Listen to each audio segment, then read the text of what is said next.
¿Qué tal, amigos? ¿Cómo estáis? Penúltimo vídeo sobre la gran final de la Copa del Rey. Vamos a ver las notas de todos los jugadores del campeón del Fútbol Club Barcelona y en un ratito tendréis otro vídeo con las notas de todos los jugadores del Real Madrid. Partido muy especial y es un partido en el que evidentemente hay que calificar a los protagonistas. Venga, vamos. A Leo.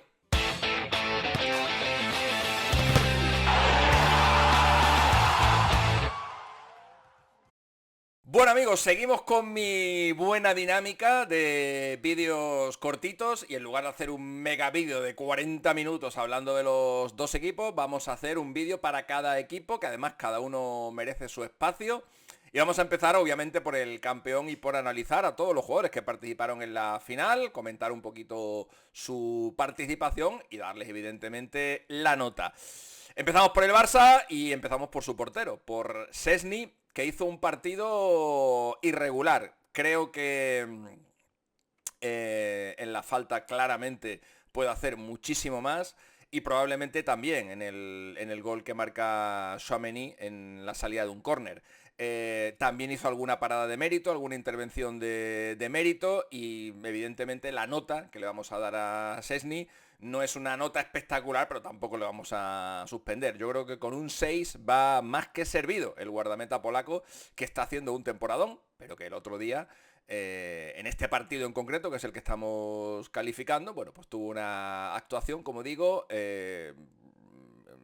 irregular. Dejémoslo ahí.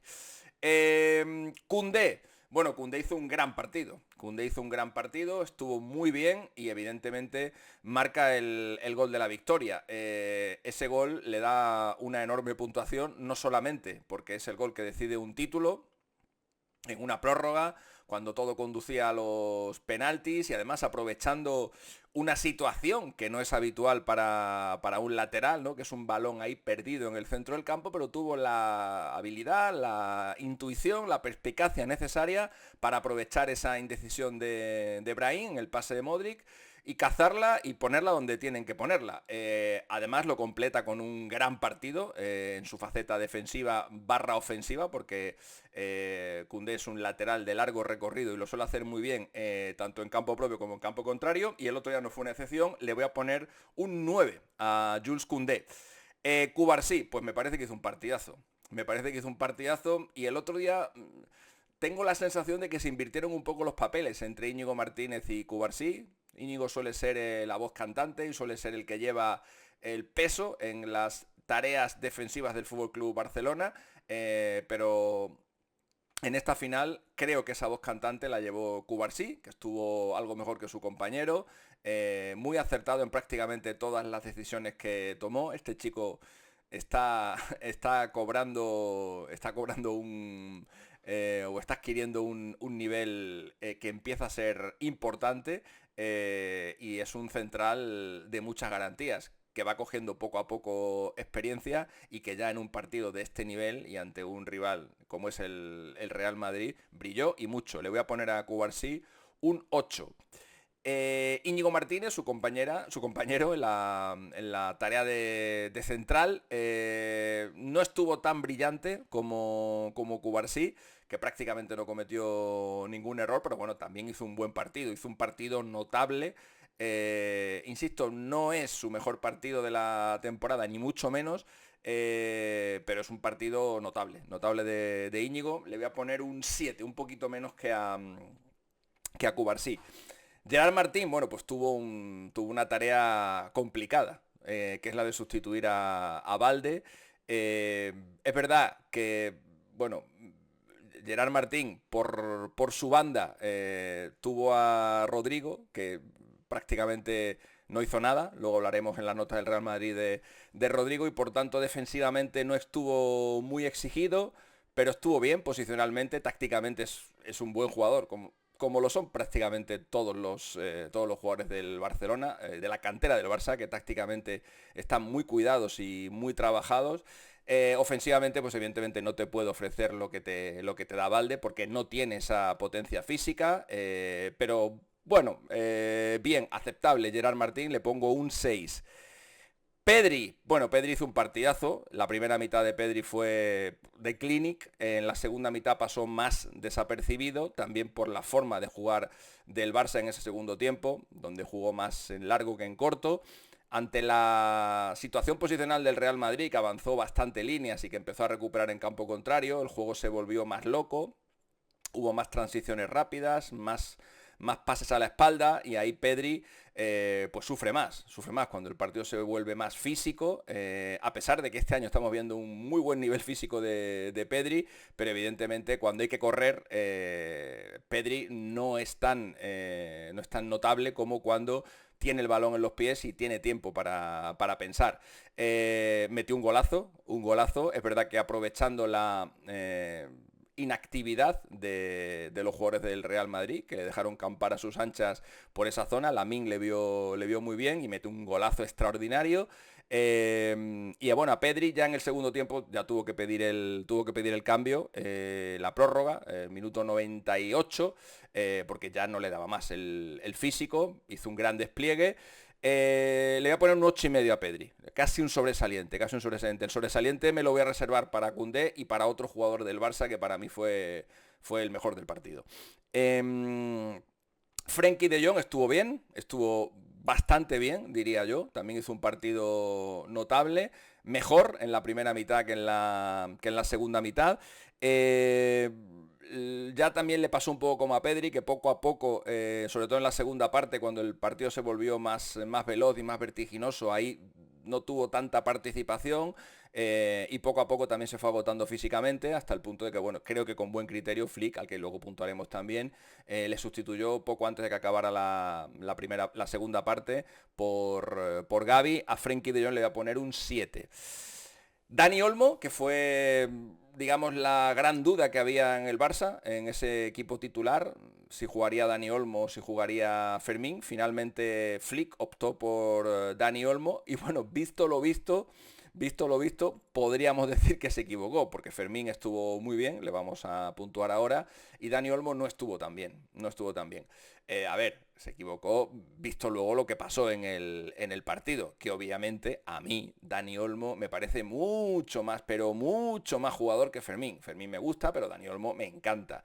Pero es verdad que el partido que hizo el sábado, bueno, pues no ha sido, no está entre los 50 mejores partidos de su carrera, estuvo bastante discreto.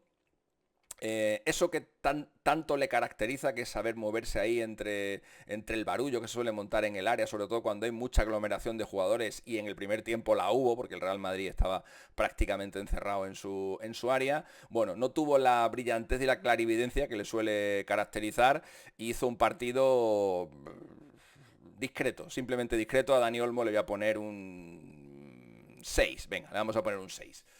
Lamine Yamal, bueno, pues Lamine Yamal es muy curioso. Bueno, lo hemos comentado muchas veces, ¿no? Lamine Yamal es ese jugador que puede estar todo el partido prácticamente sin aparecer, pero que de repente pues tiene 2, 3, 4 momentos de lucidez y ahí puede decidir un partido. Y, hombre, con 17 años, dar 2 asistencias en una final de la Copa del Rey, pues hombre, evidentemente la nota tiene que ser alta. Es verdad que no es el partido típico de Lamine, en el que el Barça está volcando permanentemente sus ataques por su banda, en el que es absoluto protagonista en todo el juego ofensivo del equipo. Como digo, tuvo intervenciones esporádicas, pero al final es el que ve a Pedri posicionarse y el que sabe ponerle el balón donde se lo tiene que poner, y al final es el que sabe también el enviarle ese balón largo a Ferran para que consiga el gol del empate. Son 2 asistencias de Lamine en un partido discreto, pero con esos 2 momentos estelares que evidentemente hace que su nota sea bastante alta. A Lamine Yamal le voy a dar un 8. Rafinha, bueno, pues Rafinha está un poco en la línea de los últimos partidos. El Rafinha de la primera parte de la temporada, bueno, primera parte de la temporada, hasta ya bien entrado marzo, era un Rafinha diferencial, a la hora de marcar, a la hora de asistir, y por supuesto a la hora de colaborar también en la presión, que eso lo hace muy bien, es un jugador súper sacrificado, y eso evidentemente lo tuvo. Rafinha corrió mucho, trabajó muchísimo, como lo hace siempre, pero es verdad que tuvo un par de ocasiones bastante buenas, que no supo elegir bien. No ha perdido, digamos, un poco de puntería, ha perdido un poco de efectividad de cara al gol, y eso evidentemente le tiene que penalizar. Bueno, partido para el nivel que está exigiendo Rafinha esta temporada, pues un partido normalito. Yo a Rafinha le voy a poner un 6. Y llegamos al que para mí es el mejor jugador del partido, que es Ferran Torres. Mejor jugador del partido y mejor jugador de la Copa del Rey, en mi opinión. El jugador que clasifica al Barça para esta gran final con su gol en el nuevo Metropolitano, el máximo goleador de la Copa del Rey con 6 goles, y un jugador que esto, los que a lo mejor habéis visto el partido por la tele, pues a lo mejor no se puede apreciar tanto el trabajo de Ferran, pero de verdad que os puedo garantizar, yo estuve bastante pendiente de él, porque yo ando ahí en la búsqueda de ese 9 para la selección española, que todavía parece que no tiene un nombre claro, y estuve muy pendiente de la labor. Ya sabéis, ya os conté que no suelo ir mucho a los campos, me gusta más ver los partidos desde la tele porque me permite bueno, pues actualizar todas mis cosas de una forma más sencilla, pero por eso cuando voy al campo pues aprovecho para ver a jugadores a los que me apetece, y a los que tengo especial interés en verles cosas que no se pueden ver por televisión. Y el otro día os garantizo que Ferran Torres es que se dejó la vida, o sea, corrió pero como si no hubiera un mañana, trabajó muchísimo, y luego en fin, al final, encima, después de todo ese esfuerzo, tuvo pues lo que hay que tener para en el momento decisivo del partido, y cuando su equipo prácticamente tenía la final perdida, anotar el gol que fuerza la prórroga en una muy buena acción individual en la que tenía al lado a Rüdiger. Es verdad que lleva medio cojo, y a Courtois, que pasa por ser el mejor portero del mundo. Bueno, pues se deshizo de los dos y luego hay que meterla dentro, que eso no es sencillo, y lo hizo. Así que a Ferran le voy a poner un 9 en el partido del otro día. Y vamos con los sustitutos. El primero en salir del campo fue Dani Olmo para darle paso a Fermín, y a mí me parece que Fermín fue el mejor en la prórroga, el mejor de los dos equipos. Diferencial, absolutamente, sobre todo porque físicamente está muy bien. Físicamente Fermín es un portento, y encima cuando él entra en el campo, que es en el minuto 65, pues ya las fuerzas evidentemente empiezan a bajar. Le pilló su entrada en medio de ese tiroteo en el que se convirtió el partido en la segunda mitad, pero sobre todo en la prórroga, cuando ya las fuerzas estaban muy ajustaditas. Él físicamente destacó mucho sobre los demás, y me parece que hizo un gran partido. A Fermín le voy a poner un 8. Araujo, que entró por Gerard Martín en el minuto 85. Bueno, jugó una buena prórroga, es verdad. No cometió muchos errores, tampoco ofensivamente destacó especialmente, porque tampoco el Barça tuvo muchas ocasiones a balón parado, que es donde él más suele destacar. Pero bueno, estuvo bien, cumplió perfectamente, y a Araujo le vamos a poner un 7. Un 7 le podemos poner a Araujo. Gavi entró por Frenkie de Jong, minuto 85. Bueno, montó ahí Flick, primero con Gavi, luego con la entrada de Eric García, un doble pivote. Empezó Gavi siendo el medio centro junto con Pedri, y luego, insisto, cuando entra Eric García forma la pareja con Eric. No fue un gran partido de Gavi, esa es la verdad. Gavi no termina todavía de ser ese futbolista diferencial previo a su lesión. El fútbol tiene estas cosas, también no todo el mundo se recupera de la misma manera. Estamos viendo, por ejemplo, a Joaquín digo yo, como tengo la cabeza. A Isco, estamos viendo a Isco, que tuvo una lesión como la de Gavi, incluso posterior a la de Gavi, y Isco prácticamente desde que volvió al Betis rindió desde el partido número 1. Bueno, a lo mejor no desde el partido número 1, pero desde el partido 3 o desde el partido 4, y está marcando, asistiendo y siendo un poco el Isco que vimos antes de esa lesión. A Gavi le está costando más. A Gavi le está costando más coger el ritmo. También es cierto que Isco desde el primer momento tuvo la confianza y la titularidad de Pellegrini, mientras que Gavi pues no está siendo titular en el FC Barcelona. Quizás sea la pescadilla que se muerde la cola, y a lo mejor no es titular porque evidentemente Flick también le ve que todavía no está a ese nivel que tenía antes de la lesión. Bueno, a Gavi le voy a poner un 6. Luego, como digo, entró Eric García por Pedri, cuando Pedri ya estaba con la lengua afuera, ya no podía más, y estuvo bastante bien. estuvo bastante bien Eric García. Lo que pasa que son 20 minutos los que jugó Eric y tampoco le podemos dar una nota extraordinaria, pero estuvo muy bien, tomó muy buenas decisiones, buen cambio de Flick, que vio que faltaban piernas, y Eric en esa posición de medio centro en la que ha jugado varias veces esta temporada, destacó, le aportó al equipo ese fisio que necesitaba, y le voy a poner a Eric casi un notable, le voy a poner un 6,5. Y luego ya Ferran, que ya insisto, se pegó la paliza de su vida, en el quedaban 5 minutos, ya no podía más, y ahí entró Pau Víctor, pero bueno, no jugó prácticamente nada, y bueno, pues a Pau Víctor no le vamos a calificar. Y a Flick, bueno, el partido de Flick yo creo que es bastante completo. No le puedo dar un sobresaliente, porque es verdad que en la segunda mitad el Madrid fue superior al Barça, y Flick tardó un poquito en leer esa forma de jugar después de cómo había salido el Real Madrid. Normal, supongo que le sorprendió. Pero bueno, luego se adaptó bien. Y el Barça, de hecho, en los momentos de superioridad del Real Madrid también generó ocasiones de gol. En la primera parte también es cierto que más por deméritos que Ancelotti que por méritos de Flick, que al final hizo o planteó el partido como suele plantearlo siempre el Fútbol Club Barcelona, el Barça fue muy superior, y en la prórroga creo que también estuvo bien, le funcionaron bien los cambios.